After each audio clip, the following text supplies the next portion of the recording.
The following is a presentation of the Eagles Sports Network.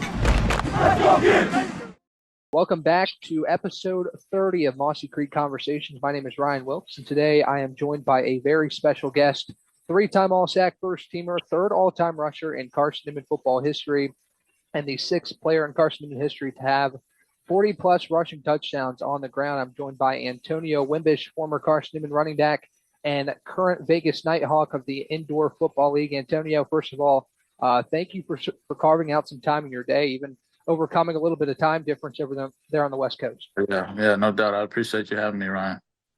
So Carson-Newman's off to a 3-0 start for the first time in 11 years this season. Have you been able to keep up with the Eagles so far, and what's your thoughts watching this team? Right, I've definitely been trying to, going the entrepreneur role.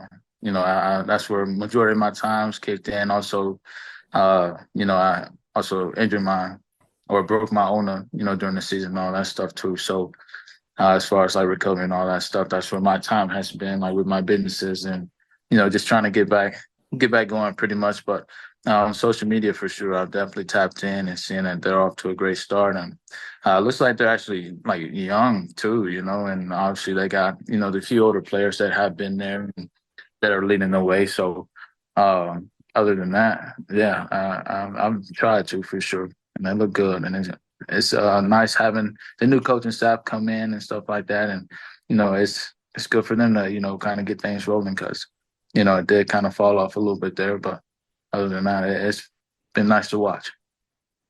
So going back to before your time at Carson-Newman, you're from Kingsland, Georgia. What did your recruiting process look like to get you to Carson-Newman, and what was the ultimate deciding factor that told you that Carson-Newman was the place for you? Right. So high school, early on, I actually got recruited from some big schools. Going into my sophomore year, I got a full offer from Vanderbilt, but they ended up getting a different coaching staff and everything, so that kind of fell off.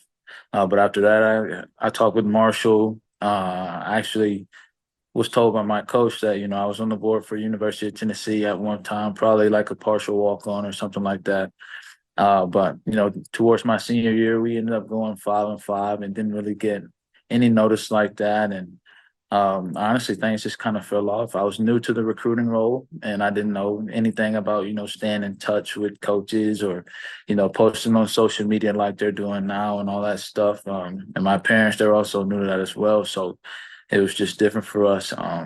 But after one of our baseball games, actually, I got a call from Dino Waits and ended up talking to him. And my mom and we ended up traveling up to Jefferson City. And, that's how everything got started. We talked with Coach Ken Sparks, RP to him.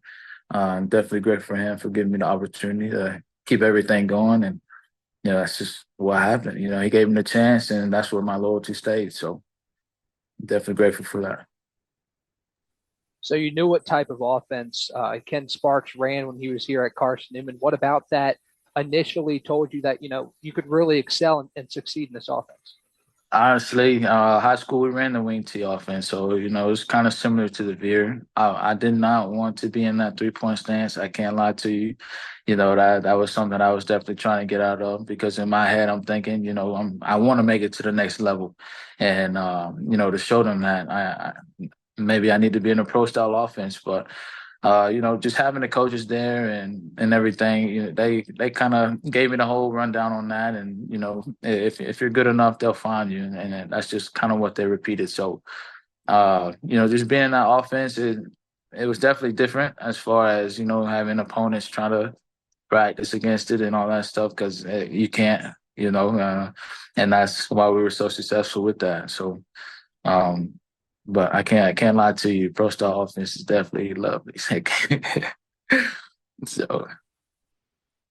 So looking at your freshman season in 2015, you almost had 600 yards on the ground, 11 touchdowns, the best rushing season by a freshman since Tyron Douglas in 2010, and the most rushing touchdowns by a SAC freshman, the fourth most in the league, 2 100-plus rushing yard games against North Greenville and Tusculum, and helped the Eagles to a 9-3 record, 5-2 in conference play. What did it mean to you to kind of get your career off to a good start and have that instant impact in your freshman year?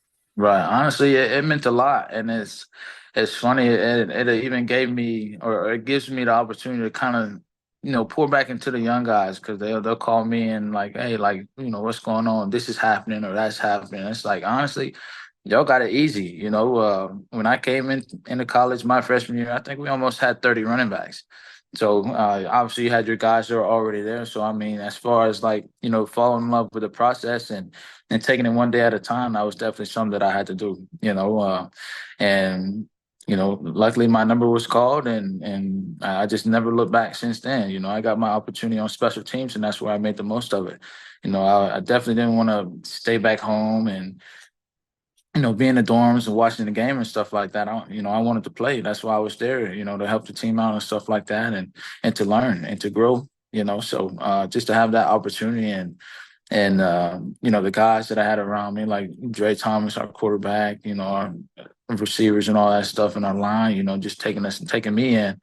It was beautiful. It wasn't around any selfish guys, and they took me under their wing, and I'm definitely grateful for that because it allowed me to be more comfortable on the field and just be myself. You know what I'm saying? And to have that trust from the coaches as well, knowing that's why they brought me in, it definitely made a huge impact as well. So you talk about that stacked running back room, a ton of running backs in that room, For sure.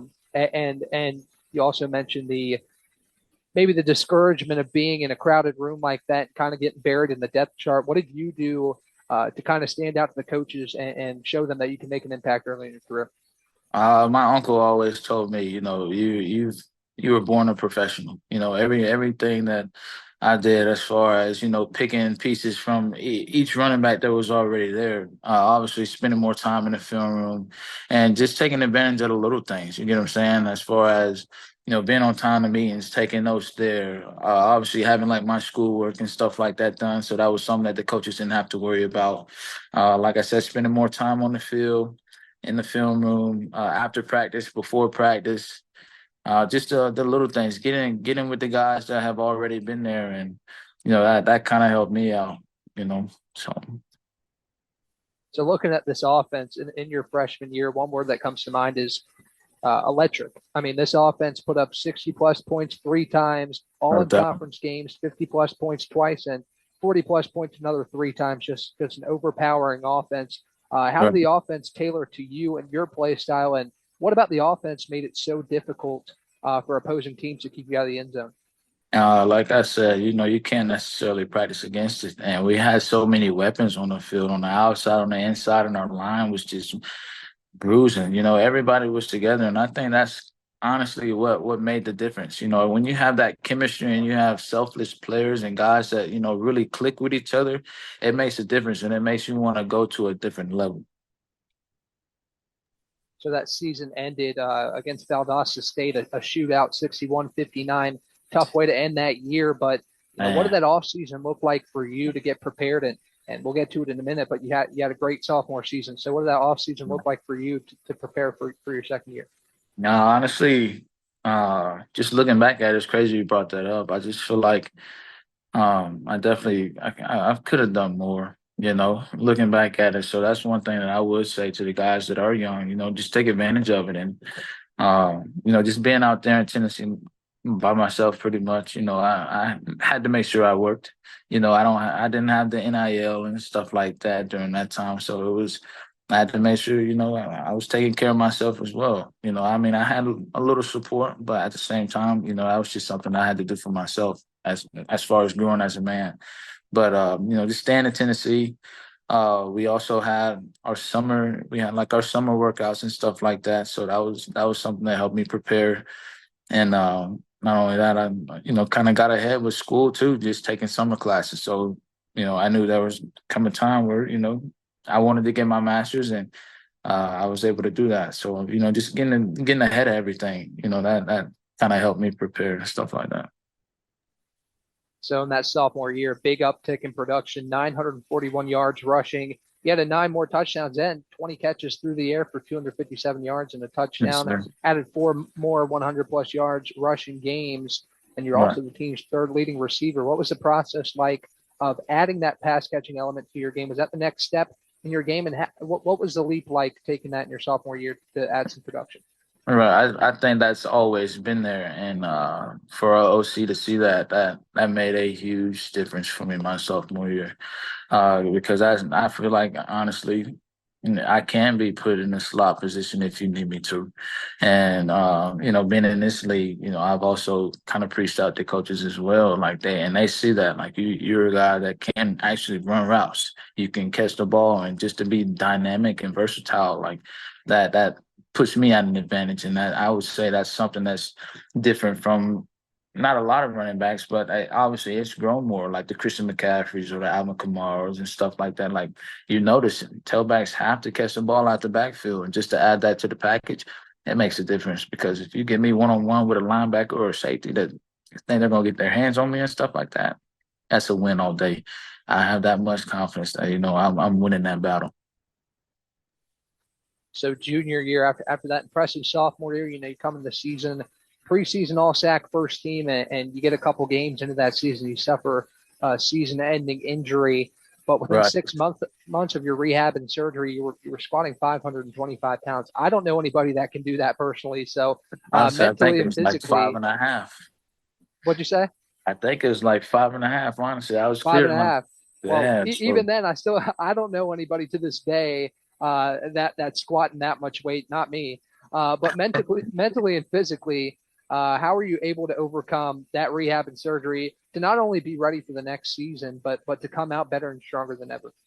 right. My Calhoun, I worked with him, Nick as well, Mike, Dan, all the athletic trainers that were there whenever I was there. They helped me out throughout that process, and obviously that was something I've never dealt with before, and it was with my faith. That's why I started, my organization. It's called Walk by Faith. It kind of started out with quotes. That was like the foundation and stuff like that. I'm a RIP to my brother, Mike Roper. But he was like, hey, bro, like, you need to do something bigger than just quotes. I think this is bigger than that. So, like, it turned into, clothes and stuff like that. But obviously, I wanted to be bigger, but like I was saying, it was just in my faith. That's where I found my strength. You know what I'm saying? So going through that whole process, I'm just looking at motivational videos, looking at people who have, gone through the whole ACL process and, Adrian Peterson for one, a huge, huge part of, why I went the way I did as far as like, attacking it the way I did, seeing how fast he came back and stuff like that. I'm like, yeah, if he can do it, I can do it. Because again, I look at myself as a professional, and just understanding like I needed to be back, and not only for the team but for myself. That was a challenge that I was willing to accept. So Speaking to your faith, when you suffer an injury like that, it can be hard to overcome, like you talked about. Just you're bound to have a great season, and it's taken away from right, you in right, one snap of the football. no doubt. How do you feel like Carson-Newman's focus on faith and the God values here and the Christian values here at Carson-Newman set people up to have that strength going into something like that, or really any trials and tribulations in life? Right. Honestly, that's just the root or the foundation, with my family and everything. We've always, believed in God and stuff like that. But coming to Carson-Newman, I was able to learn more as far as really digging deep down and understanding, having a more understanding. You know what I'm saying? So that was really the big thing at Carson-Newman. Making sure that you come in and leave better as a young man. So you know growing your faith and growing you as a young adult, that was the big keys, what they really harped on being there. So in your redshirt junior season, you finished the season with over 1,200 rushing yards to lead the South Atlantic Conference, 18th best single year rushing in Carson-Newman history. You're named the Mayo Comeback Clinic Player of the Year, Don Hanson All Region and All American All SAC first team as well, and you pretty much replicated that success in your season year or in your senior year to become the third member of Carson-Newman's 4,000 plus yard rushing club. Became third all time in Carson-Newman rushing with 4,003 yards. And over the final 4 weeks, you average 135 yards on the ground. You were able to replicate that success in your last two seasons. How were you able to recapture that magic in your senior season and cap off what was one of the best Carson running back careers ever? Right. Again, big shout out to Mike Turner. He knew, like, once I got that that twinkle in my eye, like, I'm giving him like, hey, you get what I'm saying? Like he believed in me. So also big shout out to the guys in front. Obviously I wouldn't have been able to do anything like that without them in front leading the way. So and that's one thing. I think the linemen don't really get enough credit, but obviously without them, we don't go. But also having, our quarterback in the backfield, we had Derek, we had T-Tap. We got Trev out there blocking, even though he was a great receiving tight end.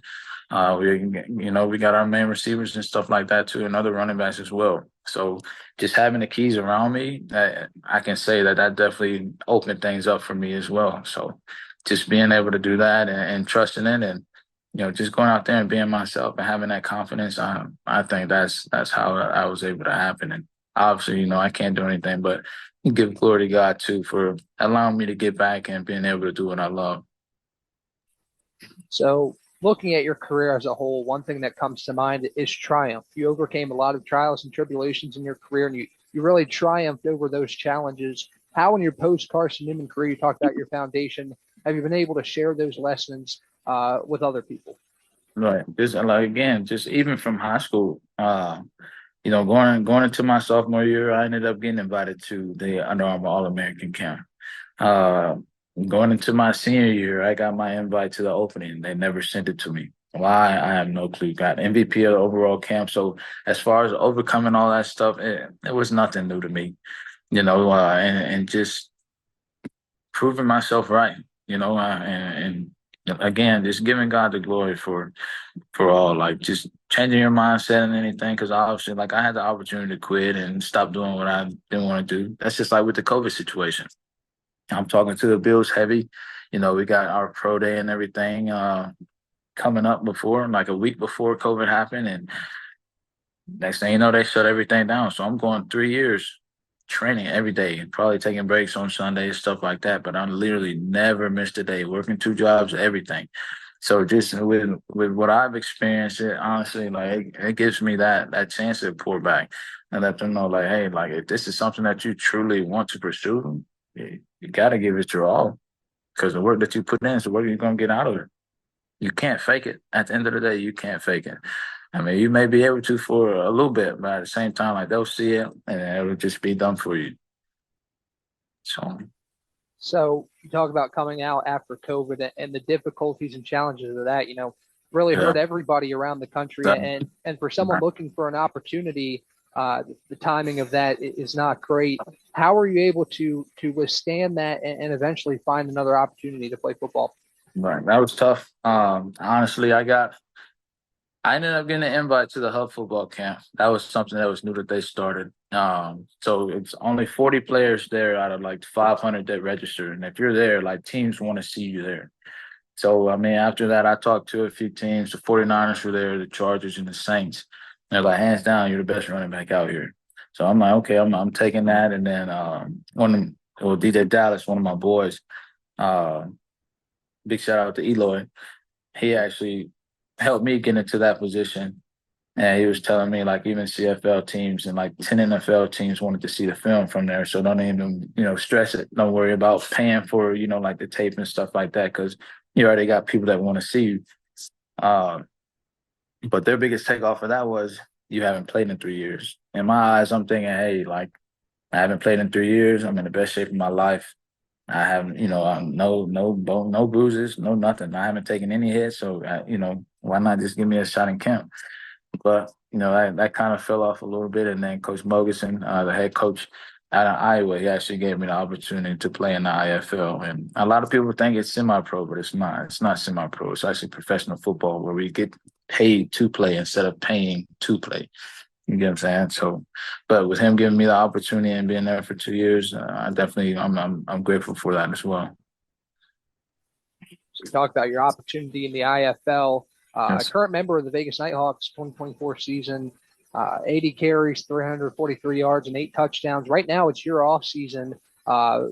What's it been like to adjust to the time change and when your season is played in terms of rest and recovery? Obviously, it's a Right. time period in which football doesn't typically occur in Right, other right. leagues. What's the adjustment period been like for that?